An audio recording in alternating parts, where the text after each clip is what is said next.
Cerita Udah orang hobi mancing ikan mancingnya.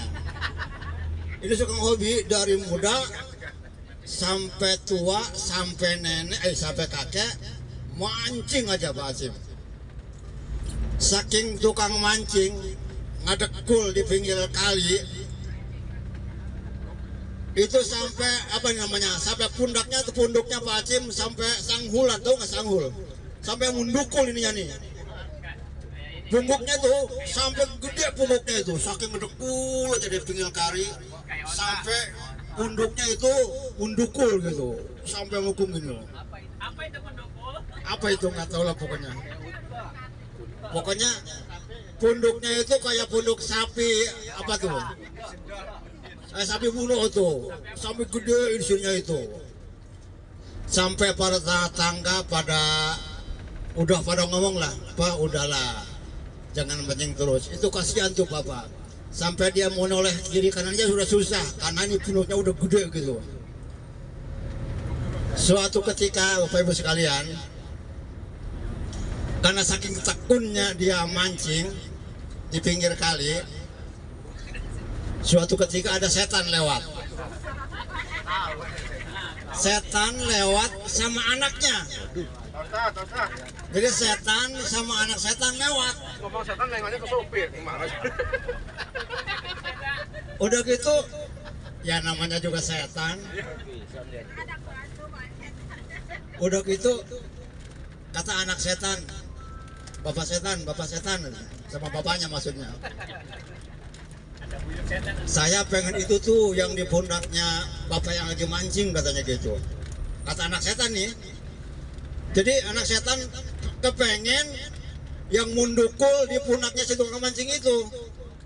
Kata bapaknya setan, buat apa itu kamu? Enggak, pokoknya aku pengen itu yang di pundaknya bapak tukang mancing itu. Nah, karena ngaririhan baik, kepengen mau banget. Kamu benar mau itu? Benar katanya mau. Wah. Akhirnya didatangin tuh yang tukang mancing tuh. Pak, bapak, itu yang di pundak bapak boleh nggak saya minta? Wah, senang banget diminta. Orang dia juga udah berat. Pak, anak saya ini udah nangis dari tadi ngeliatin bapak, kepengen yang di pundak bapak itu apa katanya gitu. Boleh nggak saya minta? Akhirnya dengan senang hati, ya udah saya kasih katanya lah. Akhirnya dikasih yang di pundaknya itu. Dikasih, dipindahin sama anak setan tadi. Nih saya kasih, akhirnya ditemplokin, dipasang di pundaknya anak setan tadi. Wah, dengan senang hati begitu dia sore pulang ke rumahnya,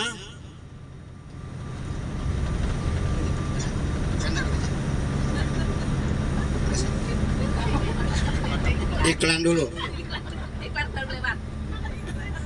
Ada pramugari dulu mau lewat.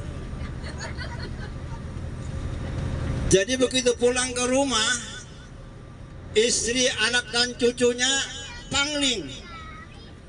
Karena yang di punduk tadi sudah nggak ada. Kemana? Karena dipinta sama anak setan. Oh, anak setan udah senang, udah girang, bangga punya yang di punduknya itu kayak sapi. Wow, begitu pulang ke teman-temannya setan yang lain, teman setannya lain pada takut semua sama dia. Tuh Pak kan, kata anak setan sama bapaknya. Yang lain kan pada takut semua sama saya karena ada sang hulna. Pas pagi-paginya dia ngeluh Pak Azim. Pagi-paginya ngeluh. Baru 1 hari dia ngeluh, rupanya capek berat di punduknya anak setannya tadi. Pak katanya sama bapaknya setan, ini berat katanya ini. Ya, pulangin lagi aja deh, pulangin lagi. Nggak sanggup katanya saya, ini berat katanya gitu. Minta dipulangin karena berat. Pas si bapak yang tadi tukang mancing di kampungnya heboh, rame, viral zaman sekarang mah. Kok si bapak sekarang udah ganteng lagi, sekarang sudah nggak ada apa namanya sudah ada yang mendukul di pungutnya gitu. Kenapa katanya gitu? Ditemuin sama tetangga yang tukang mancing, ya, yang sama-sama dia juga hobi mancing, di punduknya ada itunya juga. Katanya si bapak itu yang biasa mancing biasanya di punduknya itu ada mundukul, sekarang nggak ada. Kenapa itu katanya? Coba kamu datangin, tanya kenapa, apa resepnya katanya. Akhirnya si tetangga yang tukang mancing tadi ngedatangin si bapak yang sembuh tadi. Kawanku katanya gitu. Gimana ceritanya itu kamu bisa sembuh katanya itu, ya? Kok tiba-tiba dengan begitu saja sembuh katanya gitu. Kata tetangga yang sama-sama tukang mancing, yang sama-sama di punduknya ada mundukulnya. Diceritakanlah sama si bapak yang tadi. Kemarin katanya saya kan mancing di tempat biasa saya. Nggak tahu kalau itu setan. Ada yang minta ya saya kasih aja katanya gitu. Oh gitu. Nah, dengan harapan si teman tetangganya tadi yang punya sama-sama tukang mancing, sama-sama mundukul, barangkali saya juga mau ikutan kayak dia, ya. Nanti saya juga kalau ada yang minta saya kasih katanya gitu. Pas besok paginya si tetangga yang tadi punya sanggul juga, gimana kamu katanya gitu kemarin di situ. Akhirnya dia ngandekul di situ, mancing, ngikutin kayak si bapak yang tadi diambil punduknya tadi. Pas nggak lama kemudian, si bapak setan dan anaknya tadi datang. Tuh Pak katanya itu, orangnya ada lagi katanya. Mumpung lagi ada, sekarang pindahin lagi Pak katanya. Saya nggak kuat nih, berat katanya gitu. Padahal itu lain orang. Yang orang yang tadi mau sembuh nggak mancing lagi, udah tobat. Ini yang mau ikut-ikutan pengen sembuh, ngedekul di situ, datang anak setan, nangis pengen dipulangin ke orang yang kemarin di situ. Akhirnya apa Bapak Ibu sekalian? Pak, anak saya nangis semalaman. Ini di punduknya berat katanya gitu, pengen dipulangin. Sekarang saya pulangin lagi ke Bapak.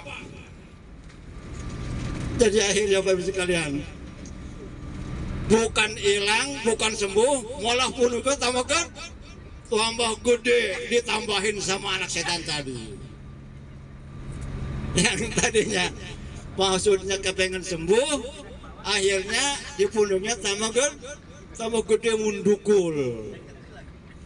Apa-apaan ini katanya, buku saya pengen sembuh, ini malah ditambahin.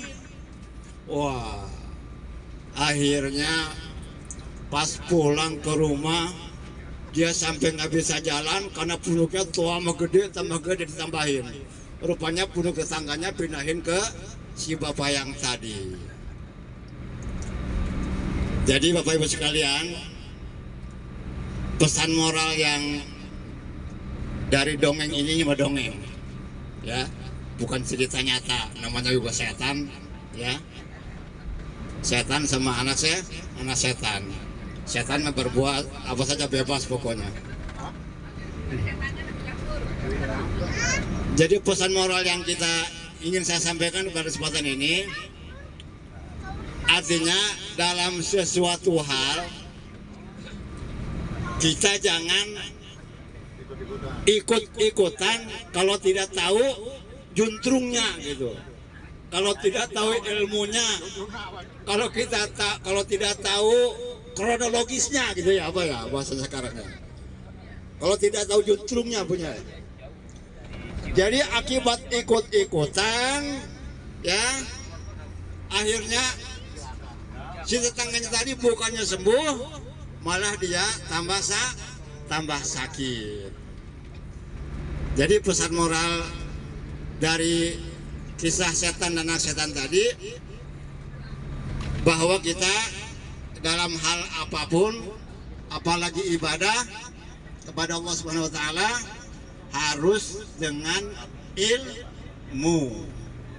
Harus dengan ilmu, kemudian ikhlas dan istiqomah. Tadi si bapak tukang banyak udah istiqomah tuh dari muda sampai itu istiqomah. Tapi karena didoain sama anak cucunya, ya Allah semoga kakek saya ini katanya tobat, jangan sampai mancing lagi. Akhirnya berkat doa anak cucunya maka sembuh melalui diambil perutnya oleh setan. Itu pentingnya kita doa. Oleh karenanya kita jangan tidak pernah tidak berdoa, harus selalu berdoa kepada Allah Subhanahu wa taala. Mudah-mudahan dan insya Allah serta pasti doa kita itu akan dikabulkan oleh Allah Subhanahu wa taala.